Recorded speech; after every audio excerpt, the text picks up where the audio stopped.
नमस्कार दोस्तों। आज हम लोग भारत के संवैधानिक इतिहास के बारे में जानेंगे। आज जो हम लोग भारत का संविधान देख रहे हैं, दरअसल ये भारत का संविधान आप सबको पता है कि इसको बनने में कई साल लगे हैं। आज भारतीय संविधान जो हम देख रहे हैं, इस भारतीय संविधान की विकास यात्रा के बारे में हम लोग जानेंगे। दरअसल ईस्ट इंडिया कंपनी जब 1600 ईस्वी में भारत में आती है व्यापार करने के उद्देश्य से, परंतु ये ईस्ट इंडिया कंपनी भारत के राजनीतिक परिदृश्यों का फायदा उठाते हुए ये क्या करती है, तो भारत में वो राजनीतिक कार्यों में भी रुचि लेने लगती है। और इसी के परिणाम स्वरूप 1757 ईस्वी में पलासी का युद्ध और 1764 ईस्वी में बक्सर का युद्ध, जिसके माध्यम से ईस्ट इंडिया कंपनी क्या करती है, तो भारत में अपनी राजनीतिक सत्ता स्थापित करने में सफल हो जाती है। ठीक है। और जब वो भारत में राजनीतिक सत्ता स्थापित करने में सफल हो जाती है, तो वो भारतीयों के ऊपर शासन करने के लिए कुछ कानूनों को लागू करती है।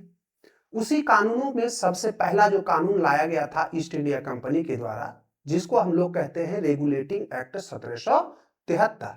ठीक है। आज हम लोग रेगुलेटिंग एक्ट 1773 के बारे में जानेंगे। धीरे धीरे करके हम इन सभी एक्ट को देखने का काम करेंगे कि 1857 की क्रांति से पहले और 1857 की क्रांति के बाद वे कौन कौन से एक्ट लाए गए, जिसके माध्यम से भारतीयों के ऊपर अंग्रेजों ने क्या किया, तो शासन करने का काम किया। तो रेगुलेटिंग एक्ट सबसे पहला प्रश्न उठता है, भाई क्यों लाया गया? ठीक ना। तो इसको लेकर ध्यान रखना है कि रेगुलेटिंग एक्ट लाने की जरूरत आखिर ईस्ट इंडिया कंपनी को क्यों पड़ी। तो ध्यान से समझिएगा कि 1772 ईस्वी में क्या होता है, ठीक ना। तो ईस्ट इंडिया जो कंपनी थी, ईस्ट इंडिया कंपनी ये क्या करती है, तो ये ब्रिटेन की सरकार से 10 लाख पाउंड ऋण का मांग करती है। कितना? तो कहना है कि सर 10 लाख पाउंड ऋण का मांग करती है। ईस्ट इंडिया कंपनी से यह पूछा जाता है कि भाई आपके कर्मचारी तो बहुत ज्यादा धन कमा रहे हैं, वो भारत से धन कमा कर आते हैं और इंग्लैंड में नवाबों वाली जिंदगी जीते हैं। जब आपके कर्मचारी इतने ज्यादा फायदे में है, तो ईस्ट इंडिया कंपनी घाटे में क्यों चल रही है भाई, है ना। तो ब्रिटेन की सरकार के द्वारा, ब्रिटेन की संसद के द्वारा ईस्ट इंडिया कंपनी से यह बात पूछी गई। तो ब्रिटेन की संसद ने कहा ठीक है 10 लाख पाउंड का ऋण तो हम आपको देंगे, परंतु ऋण देने के बदले हम आपके ऊपर कुछ नियंत्रण स्थापित करेंगे। ठीक ना। कुछ नियंत्रण स्थापित किया जाता है इस एक्ट के माध्यम से। दूसरा जो कारण था, आप सबको पता है कि 1770 ईस्वी में, ठीक ना, बंगाल में भीषण अकाल पड़ा था। ठीक ना। और इस भीषण अकाल में लाखों लोगों की मृत्यु हो गई थी। ठीक ना। और जब लाखों लोगों की मृत्यु हुई, तो इसके कारण ईस्ट इंडिया कंपनी की जमकर आलोचना हो रही थी। यहां तक कि ब्रिटेन में भी ईस्ट इंडिया कंपनी की जमकर आलोचना हुई। ठीक है। तो ब्रिटेन की संसद यह चाहती थी कि ईस्ट इंडिया कंपनी के ऊपर हम अपना नियंत्रण स्थापित करें, और इसी कड़ी में उन्होंने क्या किया, तो 10 लाख पाउंड का तो ऋण इन्होंने स्वीकार किया, परंतु इसके बदले में ईस्ट इंडिया कंपनी के ऊपर रेगुलेटिंग एक्ट के माध्यम से उसके ऊपर नियंत्रण स्थापित करने का भी प्रयास किया गया। ठीक ना। ये बातें आपको याद रखनी है। अब जरा ध्यान से देखिएगा कि रेगुलेटिंग एक्ट 1773 के जो प्रावधान थे, वो कौन कौन से प्रावधान थे रेगुलेटिंग एक्ट 1773 में, जो एग्जामिनेशन में अक्सर पूछे जाते हैं। ठीक है। अगले स्लाइड पे चलते हैं और देखते हैं कि रेगुलेटिंग एक्ट के कौन कौन से प्रावधान हैं जो आपको याद रखने ही चाहिए। ठीक है। रेगुलेटिंग एक्ट 1773 के प्रमुख प्रावधान, ठीक है, 3-4 पॉइंट में इसको हम लोग समझने का काम करेंगे। सबसे पहला जो है, ये भारत में क्या करता है बाबू, तो भारत में केंद्रीकरण, ठीक ना, केंद्रीकरण की शुरुआत करता है। केंद्रीकरण की शुरुआत करता है, सेंट्रलाइजेशन की शुरुआत करता है। ये केंद्रीकरण क्या है, जरा इसको समझिएगा। ठीक ना। पहले क्या होता था कि बंगाल में भी गवर्नर होता था, मद्रास में भी गवर्नर होता था, और बंबई में भी गवर्नर होता था। ठीक ना। अब क्या कर दिया गया, इस एक्ट के माध्यम से जो बंगाल का गवर्नर था, बंगाल का जो गवर्नर था, इस बंगाल के गवर्नर का पदनाम बदल दिया गया, और इसका पदनाम बदल कर क्या कर दिया गया मेरे प्यारे लाल और लालियों, तो गवर्नर जनरल कर दिया गया। क्या कर दिया गया, गवर्नर जनरल कर दिया। जो पहले बंगाल का गवर्नर कहलाता था, अब वो बंगाल का गवर्नर जनरल कहलाने लगा। और इस बंगाल के गवर्नर जनरल के अधीन में बंबई और मद्रास के गवर्नर को भी क्या कर दिया गया। ठीक है, बंबई और मद्रास के गवर्नर को भी अब क्या कर दिया गया, तो बंगाल के गवर्नर जनरल के अधीन कर दिया गया। ठीक है, इतना बात पे किसी को कोई दिक्कत नहीं है। अब जरा ध्यान दीजिएगा, प्रश्न ये भी पूछा जाता है कि बंगाल का पहला गवर्नर जनरल कौन बना। नाम याद रखिएगा मेरे प्यारे लाल और लालियों, वारेन हेस्टिंग्स। ठीक है ना, वारेन हेस्टिंग्स प्रथम ऐसा व्यक्ति है जो बंगाल का पहला गवर्नर जनरल बना था। इतना बात आपको याद रखना है। दूसरा बात जो आपको याद रखना है कि इसी एक्ट के माध्यम से 1774 ईस्वी में कलकत्ता में क्या किया गया, तो कहना है कि एक सर्वोच्च न्यायालय की स्थापना की गई।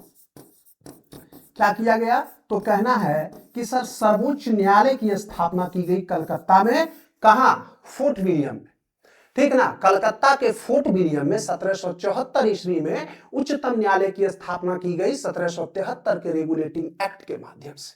ठीक ना, और याद रखिएगा कि इसमें कुल 3 न्यायाधीश थे और इसके जो अध्यक्ष थे, जो चीफ जस्टिस ऑफ जो मुख्य न्यायाधीश थे, वो थे सर एलिजाह इम्पे, है ना, सर एलिजाह इम्पे। एग्जामिनेशन में कभी कभी इनका नाम पूछा जाता है। ठीक है ना, सर एलिजाह इम्पे, ये नाम आपको याद रखना है।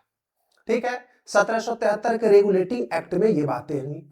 इसके साथ ही साथ आप लोगों को याद रखना है कि 1773 के रेगुलेटिंग एक्ट के माध्यम से ही क्या किया गया, तो ईस्ट इंडिया कंपनी के जितने भी कर्मचारी थे, है ना, ईस्ट इंडिया कंपनी के जितने भी कर्मचारी थे, ठीक ना, सभी कर्मचारियों के ऊपर इनका पहले तो वेतन इनका बढ़ाया गया।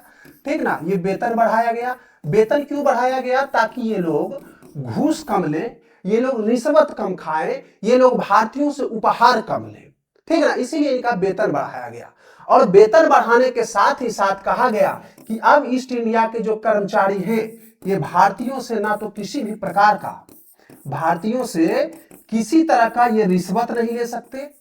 ठीक ना, इसके साथ ही साथ उपहार नहीं ले सकते, याद रखना है। ठीक ना, और ना ही किसी भी अवैध तरीके से ये वसूली कर सकते हैं। ठीक, तो ईस्ट इंडिया कर्मचारियों के ऊपर प्रतिबंध लगाने का काम इसके माध्यम से किया गया।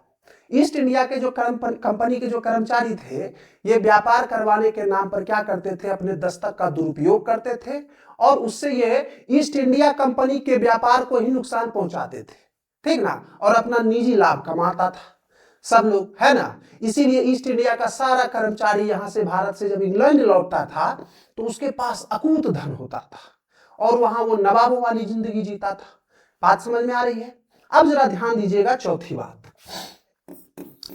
बात है कि जो बंगाल का गवर्नर जनरल था, है ना, बंगाल का जो गवर्नर जनरल था, इस बंगाल का गवर्नर जनरल का एक परिषद बनाया गया, एक काउंसिल बनाया गया। और इस परिषद में कुल सदस्यों की संख्या कितनी थी, तो कहना है कि सर कुल 4 सदस्यों की इसमें संख्या थी। और इसमें जो निर्णय लिए जाते थे, वो निर्णय कैसे लिए जाते थे, तो कहना है कि बहुमत के आधार पर निर्णय लिया जाता था। यानी 4 में से 3 सदस्य यदि किसी एक को हाँ कहेगा तो वो कानून पास होगा, अन्यथा नहीं होगा। ठीक है ना, और इसमें याद रखिएगा कि गवर्नर जनरल के पास किसी भी तरह का कोई वीटो शक्ति नहीं दिया गया था। ठीक है ना, वीटो शक्ति नहीं दिया गया था। इसी कारण से गवर्नर जनरल को यहाँ काम करने में बहुत ही कठिनाई का सामना करना पड़ता था। ठीक ना, बाद में जो रेगुलेटिंग एक्ट की यही कमियों को दूर करने के लिए बाद में 1781 में एक्ट ऑफ सेटलमेंट भी लाया गया। ठीक ना, तो इसमें क्या हुआ कि गवर्नर जनरल और न्यायालय के बीच का जो क्षेत्राधिकार था वो स्पष्ट नहीं था। इसी कारण से गवर्नर जनरल और सुप्रीम कोर्ट यानी उच्चतम न्यायालय के बीच विवाद अक्सर देखने को मिलते रहते थे। ध्यान से समझिएगा बात को। इसके साथ ही साथ जो मद्रास और बम्बई था, उसको तो कहने को कह दिया गया कि सब ये गवर्नर जनरल, बंगाल के गवर्नर जनरल के ही अधीन होंगे, परंतु व्यवहार में ये क्या होता था कि मद्रास और बम्बई का जो प्रेसिडेंसी था, ये संचार के साधन ना होने के कारण ये अक्सर क्या करते थे, तो अपनी मनमानी करते थे और अपने मन मर्जी से ये युद्ध करते थे किसी राज्य से और उसके साथ कभी संधि कर लेते थे। ठीक ना। तो इस कारण से बंगाल के गवर्नर जनरल को प्रशासन चलाने में काफी परेशानी हो रही थी, और चूंकि बंगाल के गवर्नर जनरल को परेशानी हो रही थी तो इसी के परिणाम स्वरूप 1773 के रेगुलेटिंग एक्ट में जो भी कमियां थी उन्हीं कमियों को दूर करने के उद्देश्य से 1781 में एक्ट ऑफ सेटलमेंट लाया गया, है ना। क्या लाया गया बाबू? एक्ट ऑफ सेटलमेंट लाया गया। प्रश्न आपसे पूछा जा सकता है कि 1781 में एक्ट ऑफ सेटलमेंट लाया गया जो रेगुलेटिंग एक्ट की कमियों को दूर करने के उद्देश्य से लाया गया था। और इसमें क्या किया गया? तो इसमें सर्वोच्च न्यायालय और गवर्नर जनरल के जो क्षेत्राधिकार थे उस क्षेत्राधिकार को स्पष्ट कर दिया गया। इसके साथ ही साथ रेगुलेटिंग एक्ट की कमियों को दूर करने के लिए 1784 ईस्वी में पिट्स इंडिया एक्ट भी लाया गया, है ना। पिट्स इंडिया एक्ट भी लाया गया, और इसी पिट्स इंडिया एक्ट के माध्यम से क्या होता है जानते हैं? आगे हम लोग इसकी चर्चा करेंगे। तो ईस्ट इंडिया कंपनी के जो व्यापारिक कार्य थे और जो राजनीतिक कार्य थे, इन दोनों को क्या कर दिया गया? तो अलग अलग कर दिया गया। और भारत में पहली बार इसी पिट्स इंडिया एक्ट के माध्यम से द्वैध शासन की शुरुआत हुई बाबू, है ना। किसकी शुरुआत हुई? द्वैध शासन की शुरुआत हुई। कंपनी के जो राजनीतिक कार्य थे, राजनीतिक कार्यों को देखने के लिए कोर्ट ऑफ डायरेक्टर की स्थापना की गई थी। कोर्ट ऑफ डायरेक्टर की स्थापना की गई थी, और कंपनी के राजनीतिक कार्यों की देखरेख करने के लिए एक संस्था बनाई गई जिसको हम लोग बोर्ड ऑफ कंट्रोल कहते हैं, नियंत्रण परिषद कहते हैं, ठीक ना। तो हम इसकी चर्चा करेंगे, पिट्स इंडिया एक्ट में करेंगे, ठीक ना। तो 1781 का एक्ट ऑफ सेटलमेंट और 1784 का पिट्स इंडिया एक्ट, ये रेगुलेटिंग एक्ट की कमियों को दूर करने के लिए ही लाया गया था, ठीक है। तो हम ये मानकर चलते हैं कि 1773 का रेगुलेटिंग एक्ट आप सभी बच्चों को अच्छे से समझ में आ गया होगा, ठीक ना। अगर ये जानकारी आपको अच्छी लगी तो वीडियो को लाइक, शेयर और सब्सक्राइब जरूर कीजिएगा। अगले वीडियो में फिर मिलते हैं एक नए एक्ट के साथ। धन्यवाद।